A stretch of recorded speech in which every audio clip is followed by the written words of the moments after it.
Assalamu alaikum and good evening, viewers. My name is Ifzal, and today I'm starting my first vlog.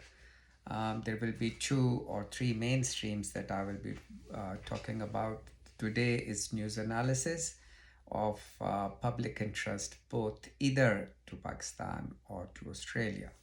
So today's topic is how did media behaved or their reporting systems on India-Pakistan War 2025 and how we can synthesize or decipher to try and find out the reality behind the big headings reported. So let's start. What I'm going to do is first mention about the main claims from the two sides and then decipher one by one what happened and is reported by more respected independent media uh, around the world.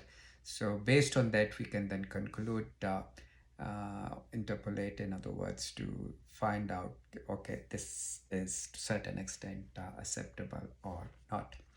So the claims of the two sides, it all started on 22 April this year when there were 26 tourists killed in the Indian administered Kashmir. None other than Indian Prime Minister Modi himself, within 5 minutes or so, it is reported, blamed it on Pakistan. However, Pakistan denied and rather in return offered an independent international investigation and even said was willing to accept whatever the verdict would be based on those that international investigation. Pakistan wanted to be itself to be part of it, and apart from that, invited countries such as USA, China, and even United Nations. However, India did not responded to this request, was adamant that they know for sure it's Pakistan and they will take the um, reactive measures. So on May 7, they launched military operation known as Sindhu, and they attacked 9 different sites across LOC in Pakistan, administered Kashmir, and the mainland Pakistan. So in other words, crossed the international border, saying they are targeting the terrorist infrastructures, and they claimed to have hit 11 infrastructures, and according to two different news, they said they have killed 100 terrorists, and in another news, then they later claimed about 500 terrorists were killed.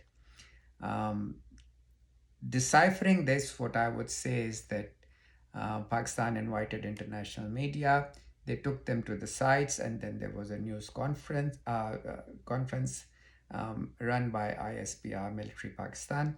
And what was shown was that there were only two sites, which were also verified by the satellite images. That the two sites, one was in Bahawalpur, that was a mosque that was hit and destroyed, and the second one was a school, as there was not the school hours, it was night time. It also got hit and got destroyed. Fortunately, no children were inside. Yet, as the both sites were in the civilian areas, it was reported that 31 plus civilians were killed, about 50 injured. Those were mostly taken to hospital, some in critical condition. So, what analysis outcome over here is that India did hit missiles into Pakistan and LOC across. However, it did not hit any terrorist infrastructures that they claim they have hit or killed any terrorists, rather only the civilians. So, based on this international coverage, I would be, and my personal analysis would be that Indian media was not correct in their reporting. The second, Pakistan, of course, responded on the next day, that was May 8, and they called their operation as Bani al Marus. And in their attack, they targeted over 13 sites in India and LOC Kashmir, Indian administered Kashmir. And they also claimed destroying various Indian armed military posts and destroying S-400 air defense system, batteries, as well as BrahMos missile depot site. Those are Indian missiles. And in a dogfight that was arguably the largest in the recent decades, we have seen where 125 um, combat airplanes participated, um, as high as of generation 4 and generation 4.5, as Rafael is considered 4.5, and so is JC-10 that Pakistan used to down Indian warplanes. And it was within an hour or so that Pakistan military claimed to have downed Indian planes, and they further reported that they had locked another 11, but they let it go. They didn't want it to escalate, just to teach India that they can lock and they can destroy whenever they want to. So, however, India did not accepted any of these claims from Pakistan side. However, if we look into the analysis later, it was reported by even French intelligence, quoted by CNN, that yes, Rafale was down. Later, US, I think it was a New York Post that claimed that there were two Rafales which were down. And later, many media reports were emerged in which they were showing the debris of the fallen planes, which were three in the Indian administered Kashmir and two in the northern Punjab of India.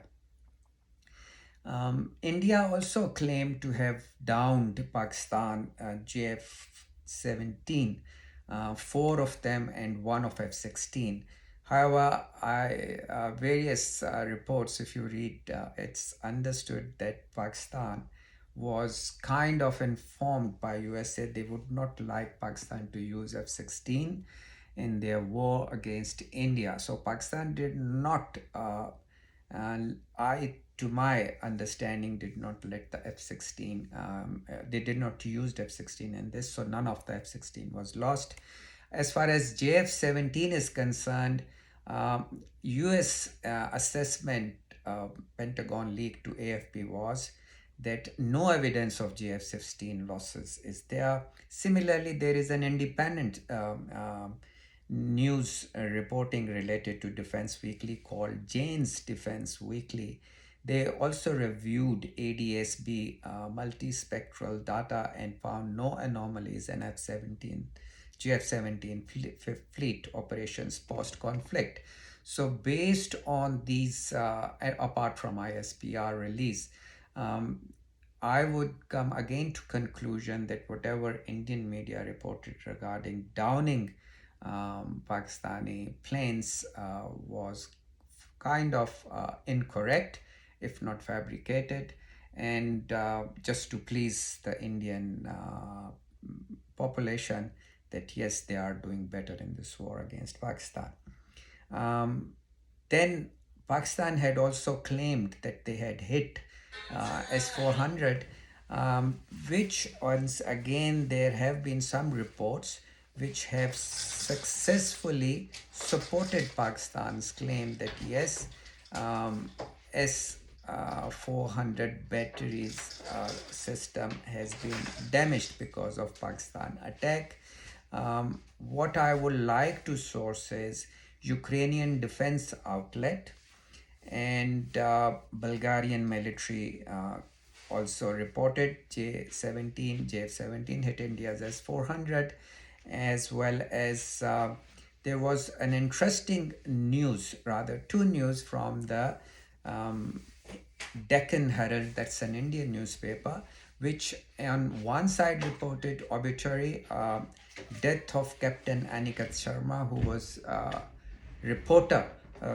operator of S-400 missiles, and his death was on the same day, same time when the Pakistan had launched the missiles attack using their JF-17 against the Indian S-400 battery system. The second news that support this claim is that once again by Deccan Herald, that India immediately placed an order of replacement of S-400 to the tune of about US dollar 500 million. If there was no destruction of the missiles, why would India be placing immediately replacement orders for S-400? So whether or not my analysis are perfect in this matter, but based on what I have gone through, observed, and analyzed, I would once again be tilted in favor of Pakistan that yes, their planes did hit S-400 systems, batteries, etc., and destroyed S-400 missiles, which not only resulted in death of an Indian operator, but also making Indian government place an emergency replacement of the missiles lost. The one news which I would be tilted to support India is that Pakistan. There was a news from the Pakistani side that they have hit successfully Indian BrahMos Tipu sites. Even though Pakistan ISPR showed the satellite images and shown how they had destroyed the missiles, but there was subsequent news, whether correct or not, that due to this hit, radiation has taken place. However, International Atomic Energy Commission as well as Reuters reporters, they went to the site and they said they have found no traces of any radiation, and neither any evidence of emergency vehicles or evacuation of residents as it was reported in the reports due to radiation. Indian Commission had ordered evacuation within 3 kilometers, and another site of orders for residents living between 3 to 5 kilometers of the site. However, as there was no radiation and no emergency replacements or movement of the residents, evacuation, I would tend to say, okay, yes, this side was probably blown out of proportion from the Pakistani media side. So that is not the all.